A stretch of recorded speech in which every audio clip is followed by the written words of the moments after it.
ফিরে আসলো আল্লাহ দান করলেন তাকে এই মশলা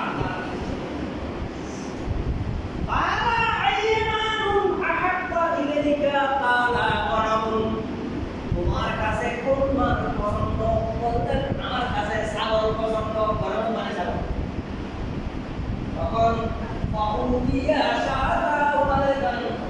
এবং একটি গাভীর ছাগল তাকে দান করলো অথবা একটি বাচ্চাওয়ালা ছাগল তাকে দান করলেন দান করার পর এই সম্পদ দিয়ে তারা দিন প্রতিদিন আস্তে আস্তে তারা এক একটা টাকা এক একটা মাঠ ভর্তি হয়ে গেল কারণ এটা আল্লাহর দেওয়া জিনিস এটাতে বরকত হয়েছে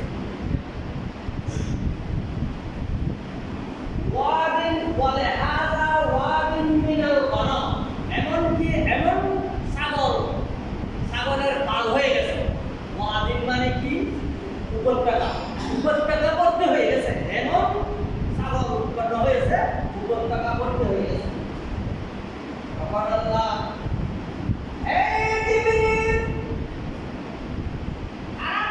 জীবন যাপন করেছে এখন তো আমার আল্লাহর নাম তো নাই সম্পদের মোহ করে আল্লাহর নাম নেই এদিকে তুমি যাও তাদের কাছ থেকে কিছু সম্পদ নিয়ে আসার জন্য যাও তখন প্রথমে গেলেন সুম্মা ইন্নাহু আতা আবারাসা ওই যে দুষ্ট লোকে তার কাছে গিয়ে বলো একজন মিসকিন ইসলাম মানুষের সুরতে গিয়ে বলতেছে ভাই আমি তো মিসকিন মানুষ এখন আমি তো আমার গন্তব্যস্থানে পৌঁছার সম্পদ আমার নাই তুমি যদি আমাকে কিছু সাহায্য করো তাহলে আমি আমার গন্তব্যস্থানে পৌঁছতে পারবো এখন আল্লাহর সাহায্য ছাড়া তোমার থেকে কিছু সম্পদ ছাড়া আমার গন্তব্যস্থানে পৌঁছা আমার পক্ষে সম্ভব নয় বলছেন তখন সে বলল ভাই এই সম্পদ আমি আমার পূর্বপুরুষ থেকে পেয়েছি এগুলি আমার আত্মীয় স্বজন অনেক মানুষকে দেওয়ার আছে আপনাকে তো আমি দিতে পারবো না বলতেছে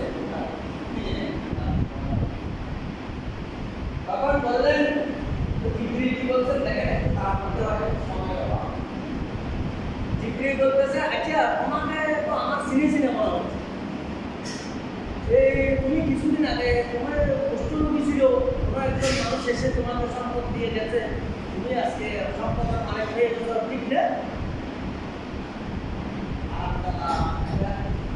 কথা বলতে টাকাটা বলতে না এটা মানতো সম্পদটা বলতে যাতে বেশি ইয়ে তা মানে না ভিতরে বাড়া যারা বান বুঝিল দুটো কথা বল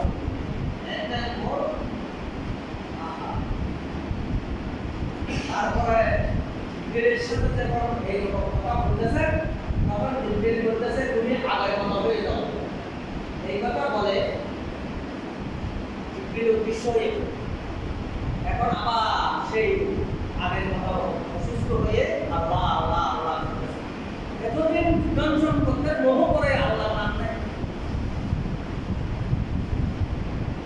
এখন আরেকজন ব্যক্তির কাছে গেলেন এই ব্যক্তি আকাইয়ার আর কাছে গিয়ে বললেন ওয়াহাদা আমরাহা ফি সুরাতিল আইয়াতিহি ওই মানুষের সুরতে وقال له مثل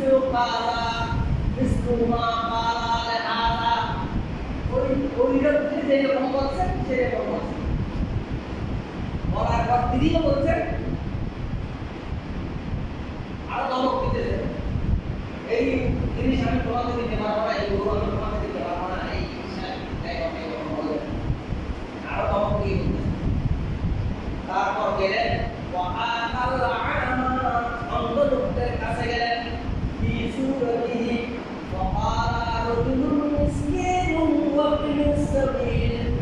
আমি সফরের মধ্যে ছিলাম আমার সম্পদ শেষ হয়ে গেছে তুমি যদি মেহেরবানি করো আল্লাহ যদি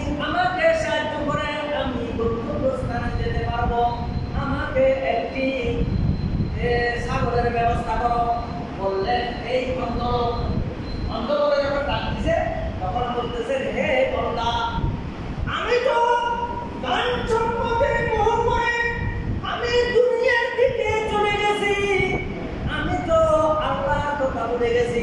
তুমি যখন অন্ধ বলার সাথে সাথে আমার আগের কথা মনে এসে গেছে। এই বন্ধু, তুমি আমার মুখের সাথে লেগে যাও, তুমি আমাকে ইয়াদ করে দিয়েছো আল্লাহর কথা। ধন সম্পদের মোহ করে আমি আজকে আপনার কথা বলে গেছি। তখন ওই বলছে, ওই কথা বলার পর তখন বলছেন, বন্ধু আসো, ওই কলকাতার মধ্যে ভর্তি ছাগলগুলো সবগুলো আমার, তুমি সেখান থেকে যত ছাগল লাগে তুমি নিয়ে যাও। আল্লাহ আর ওয়াস্তে সুবহানাল্লাহ, আল্লাহর জন্য তুমি নিয়ে যাও। তোমার যা লাগে যা, একটা তুমি কথা নয়, আরো যা লাগে তোমার সম্পদ যত লাগে আমার থেকে নিয়ে যাও। আল্লাহ এগুলি আমাকে দিয়েছে। এই হাদিস নবী করিম সাল্লাল্লাহু আলাইহি ওয়াসাল্লাম সাহাবায়ে কেরাম বলেছেন। এখানে আরো একটু আরো কিছু বাকি কথা আছে, সময়ের অভাবে আমি করতে পারতেছি না। তারপর ওই লোকটি যে জিব্রাইল, ওনার তো বললো দরকার নাই সাগর, এটা পরীক্ষা করার জন্য। হে জিব্রাইল, শুনো, আমি এই লোকদেরকে এইভাবে আল্লাহ করছিল আগে, কিন্তু আমি যখন ওনাদেরকে সম্পদ জারি করেছি আমার কথা ভুলে গেছে। আমার কথা তাদের বলেছিলাম মনে নাই, এখন তারা সম্পদের মোহ করে আমার আল্লাহর কথা ভুলে গেছে। সেই জন্য আমি তাদেরকে এইরকম অসুস্থ করে রেখেছিলাম, যার কারণে তারা আমার নাম নিয়েছে। যখন আমি তাদেরকে সম্পদ জারি করে দিয়েছি, কিন্তু আমার নাম তাদের নাই। আমি কেন রেখেছি তাদেরকে এইভাবে অকর্ম হওয়া, আল্লাহ আল্লাহ করার জন্য, জিকির করার জন্য? সেটা আমি রব্বুল আলামিনের ইবাদত। আমি জিবরিল আল্লাহর কাছে শুকরিয়া আদায় করলেন, আল্লাহ সুবহানাল্লাহ, আপনি হচ্ছেন মহান, আপনি হচ্ছেন সর্বমহান, সর্বশ্রেষ্ঠ, আপনি হিকমতওয়ালা, আপনি সবকিছুর মালিক, আপনি সবকিছুই জানেন। তাহলে এই কথাটি আল্লাহ রাসূল সাল্লাল্লাহু আলাইহি ওয়াসাল্লাম সাহাবায়ে কেরামকে বর্ণনা করেছেন। এই হাদিস শরীফ, এটা বুখারীর হাদিস, এটা হাদিস নাম্বার 3464 সহিহুল বুখারী। তাহলে এই হাদিসের মধ্যে অনেক কিছু চিন্তা ভাবনা করার আছে, অনেক কিছু বয়ান আছে। আমি সময়ের অভাবে করতে পারতেছি না, কিন্তু এগুলো চিন্তার বিষয়। আল্লাহ যদি আমাদেরকে যা সম্পদ দেয়, আমাদের বলতে হবে আলহামদুলিল্লাহ, সেটা আপনি সুবহানাল্লাহ, এটা আল্লাহর প্রশংসা করতে হবে, সেটাই আল্লাহর নেয়ামত। আল্লাহ আপনি খাওয়াইছেন। আমাদের ওস্তাদ একটা ঘটনা বলছে, জুতা কেনার জন্য না কেউ নাকি ওনাকে একটা জুতা কিনে দিছে। আহা, জুতা কিনার পর দেখতেছে আর মানুষ লেহেঙ্গা। আল্লাহ আলহামদুলিল্লাহ, হে আল্লাহ শুকর আলহামদুলিল্লাহ, আমি তো জুতা কিনে পায়ে দিতে পারতেছি, কিন্তু এই ব্যক্তি তো জুতা পায়ে দেওয়ার তাও নাই। সুবহানাল্লাহ, আল্লাহ এটাকে আপনি কেন কিভাবে রাখলেন, কেন রাখলেন, এটা আল্লাহই ভালো জানেন। আল্লাহ আমাদেরকে দুটি চোখ দিয়েছেন, এই চোখগুলো আমরা সুন্দরভাবে আমাদের মানুষদেরকে দিতেছি, কত নিয়ামত। তাহলে আরেকজন মানুষ অন্ধ, আল্লাহ রাখতেছে, কেউ কিছু দেখতেছে না। আলহামদুলিল্লাহ, এটা আল্লাহ শুকরিয়া আদায় করতে হবে, এটা নিয়ামত, আল্লাহর নিয়ামত। আমি পেট করে খাওয়া খাইতে পারতেছি, আরেকজন হয়তো পেট করে খাওয়া খাইতে পারতেছে না। আজকে আমাদের দেশের সম্পর্কে আত্মসাৎ করে এগুলোর জবাব আল্লাহর কাছে দিতে হবে, এখানেও দিতে হবে, আল্লাহর কাছেও দিতে হবে। আরেকজন মানুষ চিকিৎসা করতে পারতেছে না, আরেকজন মানুষ খানা খাইতে পারতেছে না, এই কয়েকদিনের পানি বর্ষণে মানুষ কত কষ্ট পাচ্ছে। ঘরের মধ্যে পানি করতেছে, ঘর ভালো পায় পানি করে আর করে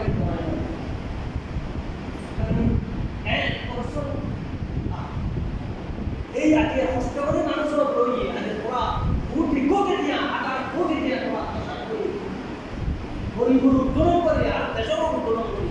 আগে মানুষের কষ্ট দিয়ে আল্লাহর কাছে কিন্তু জবাব দিয়ে আসা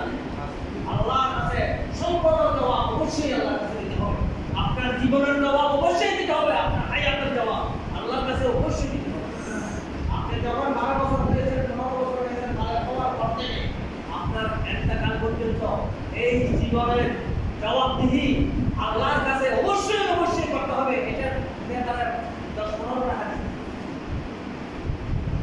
তাহলে কোরআনে আছে, হাদিসে আছে, আল্লাহর কাছে জবাবদিহি করতে হবে, এই সম্পদের জবাবদিহি করতে হবে, এই জীবনের জবাবদিহি করতে হবে। যাই হোক, আমি ইনশাআল্লাহ আস্তে আস্তে আপনাদেরকে হাদিস বলবো, একটা করে। কিন্তু আল্লাহ যেন আমাদেরকে তৌফিক দান করুন। আল্লাহ রাসূল বলতেছেন, এই দিকে ডানে 40 গজ, বামে 40 গজ, সামনে 40 গজ, পিছনে 40 গজ আপনি দেখেন, হাতের খোঁজ খবর নেন। আপনি যদি 40 গজ দেখেন, আরেকজন যদি 40 গজ দেখে, এই দেশের মধ্যে কোনো অশান্তি থাকবে না, এই দেশের মধ্যে কোনো অভাব থাকবে না, এই দেশের মানুষ সুখে শান্তিতে জীবন যাপন করতে হবে পারবে। কিন্তু আজকে আমরা এক একজন মানুষের এতটুকু টাকা, 100,000 কোটি টাকা, হাজার কোটি টাকা একজন মানুষের কোনো দরকার নেই। সেই জন্য আজকে যারা হাজার কোটি টাকার মালিক হয়েছে, তাদেরকে এই আমাদের দেশের মধ্যে তাদের এই জবাবদিহি করতে হবে, আল্লাহর কাছেও জবাবদিহি করতে হবে। এই সম্পদের জন্য জাহান্নামে যেতে হবে। মানুষের প্রত্যেকটি মানুষের আজকে সম্পদ নিয়ে চুরি করেছেন যারা, তাদেরকে অবশ্যই আল্লাহর কাছে জবাবদিহি করতে হবে। আল্লাহ যেন আমাদেরকে বুঝার তৌফিক দান করুন। এই হাদিসের জন্য, হাদিসের আমি যে হাদিস বুখারীর হাদিসে বর্ণনা করেছি, এই হাদিসের অনেক শিক্ষা, অনেক কথা আছে। তারপর যতটুকু আমি এই হাদিসটা